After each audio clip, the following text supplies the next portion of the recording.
김행 여가부 장관 후보자 얘기부터 해보겠습니다. 여러 논란들이 있어요. 일단 뭐 과거 주식과 관련된 논란, 그리고 발언과 관련된 논란이 있는데 주식 얘기부터 좀 해보겠습니다. 이른바 주식 파킹. 이거 주식을 어떻게 주차를 해놨다는 얘기인데 이게 한 두 갈래가 있는 것 같아요. 2013년 대변인 임명됐을 당시에 뭐 신우이에게 매각했다고 했는데 지금 보니까 또 이 부부가 보유하고 있는 요 주식, 그리고 2019년에 양성평등진흥원장 재직 당시 소셜홀딩스 관련 논란, 이렇게 두 개가 있는 것 같은데 김준호 변호사가 좀 설명해 주시겠어요? 그러니까 이제 백지 신탁, 그러니까 청와대 대변인 당시에 직무 관련성이 인정돼서 비상장 주식이지만 이제 이 소셜 뉴스 소셜 그 회사의 그 이제 주식을 이제 백지 신탁을 하거나 타인에게 매각을 해야 되는데 백지 신탁을 안 하고 이제 매각을 했는데 그게 나중에 경영권을 회수하면서 편법적으로 주식을 좀 파킹해 놓은 거 아니냐라고 하는 논란이 이제 핵심이었는데요. 다만 이제 금요일 날 또 언론에서 새롭게 보도된 부분이 있었는데 문제는 그 공 씨라고 하는 공동 창업자로부터 주식을 매수하는 과정에서 그에 대한 정산 대금을 회사 돈으로 주기로 했다는 거예요. 퇴직금이나 이런 명목으로 주기로 해서 그럼 이렇게 되면서 좀 이게 배임 논란이 이제 그 가중이 되었습니다. 문제는 이제 처음에 그 약정서가 나왔는데 이게 알고 보니까 이제 돈을 또 그 몇 억 정도를 이행을 안 했나 봐요. 그래서 이행을 안 한 부분에 대해서 공동 창업자였던 공 씨가 김행 후보자를 상대로 민사소송을 제기했고 그 소송에서 공 씨가 승소했다는 겁니다. 그렇게 되니까 그리고 이제 김행 후보자는 이에 대해서 항소하지 않았고요. 그러니까 이제 그 돈을 주지 않았고 그 돈이 기본적으로 주식 정산 대금이었다는 게 1심 판결에서 확인된 거거든요.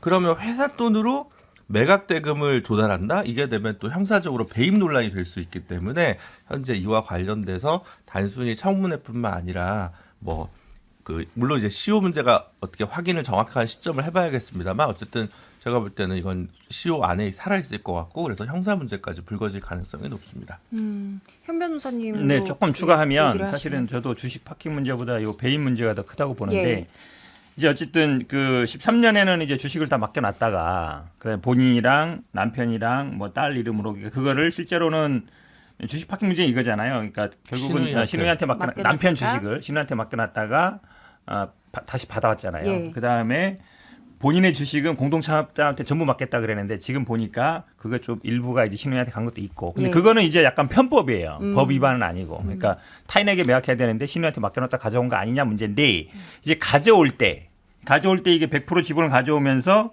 그거를 뭐 부채 인수하고 매각 그 주식 인수 대금으로 한 8억 6천 정도를 아마 이제 뭐 부채도 갚아주고 주식 인수 대금으로 주기로 했나 봐요. 그럼 이거는 자기의 경영권을 가져오는 거잖아요. 자기 주식을 가져오니까. 그렇죠. 그러니까 자기 돈으로 사야 되거든요. 근데 그걸 어떻게 약정서 어떻게 썼냐면 퇴직금 명목으로 두 번 나눠가지고 6억 6천, 1억 8천. 그러니까 8억 4천 정도는 퇴직금 명목으로 주고 그다음에 2천만 원 정도는 고문료 명목으로 주는데 회사 돈으로 준 거예요.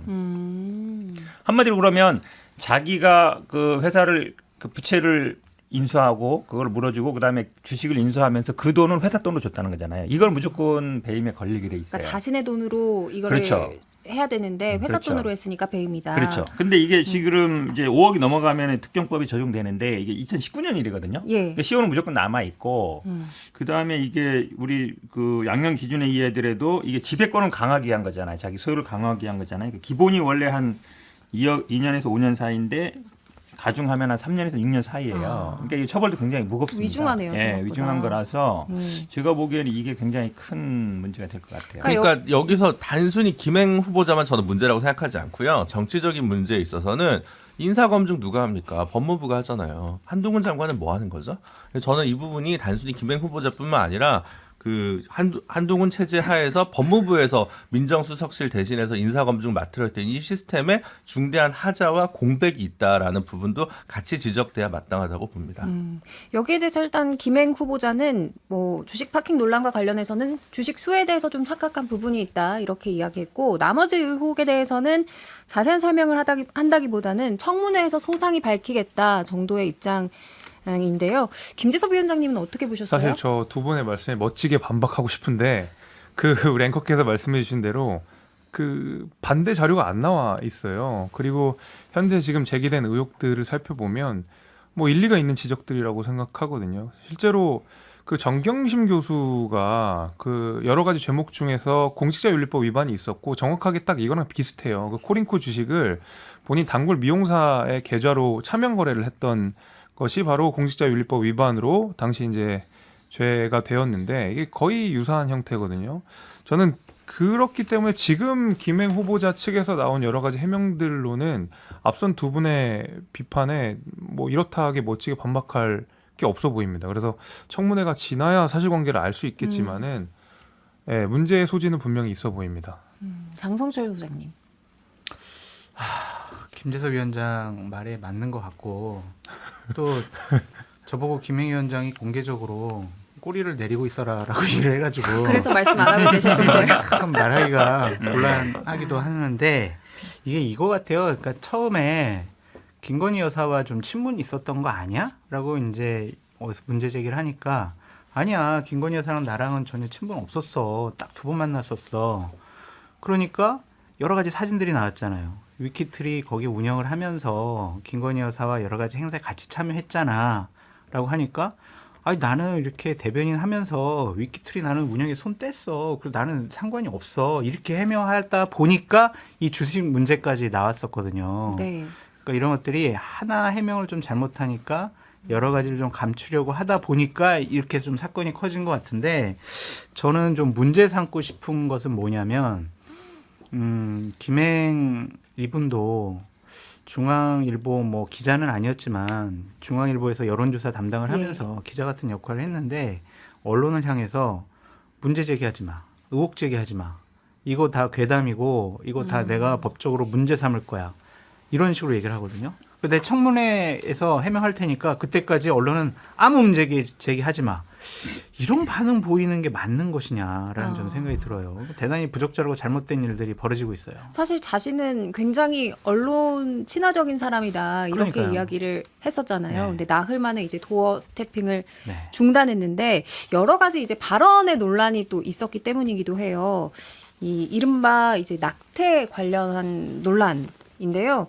요거는 이제 김행 후보자가 굉장히 강력하게 가짜 뉴스다. 많은 언론에서 가짜 뉴스를 양산하고 있다라고 했거든요. 다들 어떻게 보셨어요? 이거 전문으로 보신 분 계신가요? 그 저도 확인을 해봤는데 예.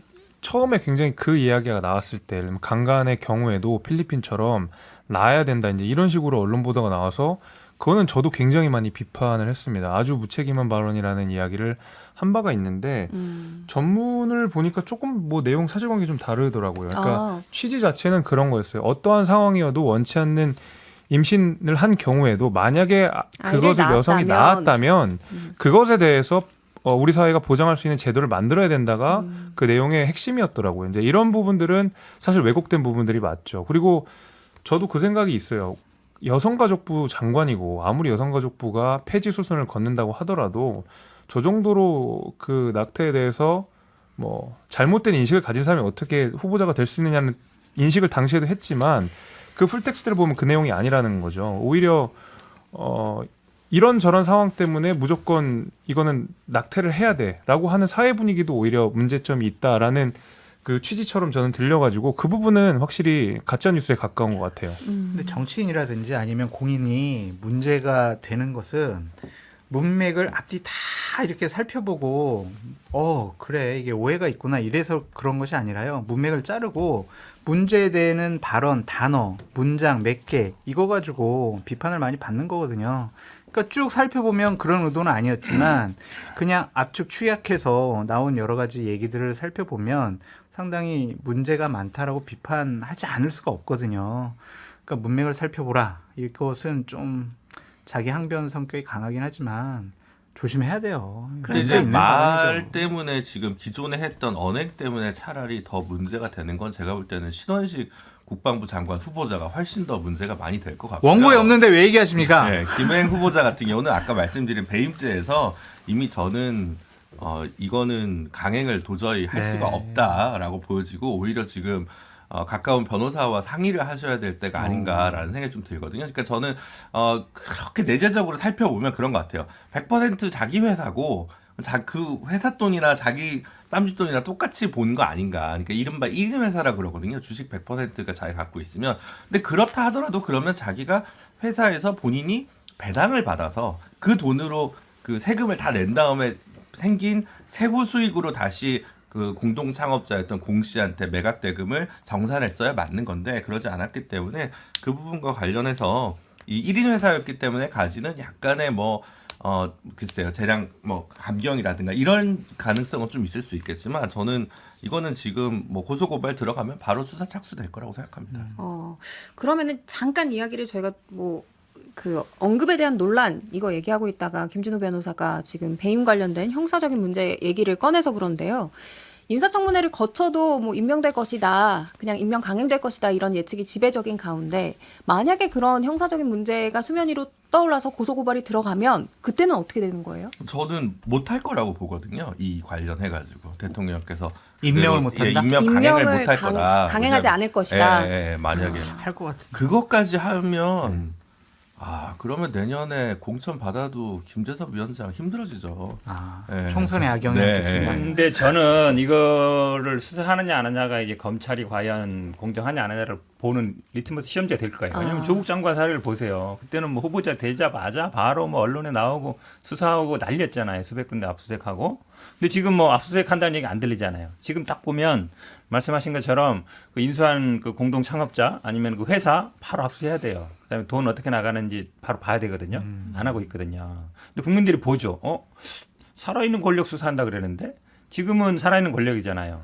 뭐 누구랑 가깝다고 하고 있고. 그러면은 이걸 수사하냐 안 하냐가 굉장히 이제 중요한 분기점이 될 텐데 검찰은 아마 안 할 것 같아요. 제가 보기에는. 되게 가까운 사람이라 하는데 어떻게 수사하겠어요. 근데 누가 봐도 이거는 편법이고 편법이 아니죠. 위법이죠. 근데 이런 일은 굉장히 많아요. 흔히 쓰는 수법이에요. 자기 돈이 아니라 그러니까 예를 들어서 회사 돈으로 하는 경우 되게 많단 말이에요. 이걸 수사 안 한다? 그러면 이제 그 다음에는 뭐 공수처, 그러니까 장관 때도 한 게 아니니까 공수처 수사할 수 있는지도 좀 애매해요. 근데 검찰이 이걸 과연 수사할 수 있겠느냐. 여기에서 저는 아마 지금 현재 검찰이 한동훈 장관으로 보겠죠. 한동훈 장관이 과연 공정성이 있느냐 없느냐 딱 국민들이 판단할 것 같아요. 그럼 현 변호사님은 임명도 강행할 것이고 수사는 안 할 수사도 것 같아요. 없을 것이다. 장 소장님은요? 저도 그래요. 그냥 임명 강행. 그리고 수사는 질질 끓는 형식적인 모습을 보이지 않을까 그래서 싶어요. 장관 수행에 문제가 없게 계속 그냥 그렇게 할 것 질질 같습니다. 끄는. 예. 근데 저는 김행 장관 후보자가 선택을 좀 잘못하지 않았나라는 좀 생각이 들어요. 장관 후보자로 지명될 정도면 대통령의 신임이 강하다는 건데 그렇다면 지금 당에서 비대위원도 했었고 당에서 여러 가지 역할을 하고 있거든요. 그럼 내년 여성 몫으로 총선에 출마하는 것이 훨씬 더 좋지 않았을까. 이렇게 자기 검증을 해야 되는 장관 후보자를 함으로써 본인 신상이 다 털리고 지금까지 예를 들면은 우리 방송 같은 데 많이 나와서 여성 패널로서 국민의힘이라든지 대통령 부부를 상당히 많이 옹호했잖아요. 예. 그런 것들에 대한 인식을 또 잘못 국민들에게 야, 저 사람 장관 되려고 했구나. 그런 인식을 또 줄 수가 있잖아요. 그래서 왜 이런 선택을 했는지 좀 안타깝습니다. 알겠습니다. 김행 후보자 인사청문회는 좀 지켜보고 또 얘기를 할 수 있는 게 나올 것 같고요.